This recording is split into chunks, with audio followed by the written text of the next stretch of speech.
আপনাদের একটি ছোট্ট প্রশ্ন করি, এক ফোঁটা পানি কি কখনো কোনো পাথরকে ভেদ করতে পারে?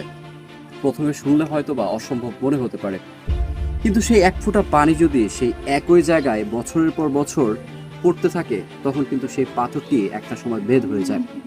ঠিক তেমনি আমাদের জীবন, আমাদের প্রতিদিনের ছোট ছোট চেষ্টা, ছোট ছোট অভ্যাস প্রথমে হয়তো বা আমাদের কাছে গুরুত্বহীন মনে হয়।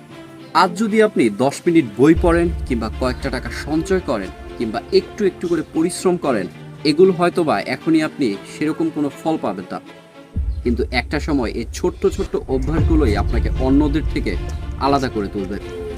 দুনিয়ার সকল সফল মানুষই তার ছোট ছোট চেষ্টা কিংবা অভ্যাসের সফলতা পেয়েছেন। মানুষের জীবনে কনসিস্টেন্সি বা ধারাবাহিকতাই তার মূল শক্তি। তাই প্রতিদিন ছোট ছোট অভ্যাস গড়ে তুলুন। এই অভ্যাসগুলোই একসময় আপনাকে অন্যদের থেকে আলাদা করে তুলবে। এই ছোট ছোট অভ্যাসই একসময় আপনার সফলতার চাবি হবে। তাই আপনি আজ থেকে কোন ভালো অভ্যাসটি গড়ে তুলবেন সেটা আমাদের জানিয়ে কমেন্ট করতে পারেন। আর এরকম সব ভিডিও পেতে আমাদের পেজটি ফলো দিয়ে রাখতে পারেন।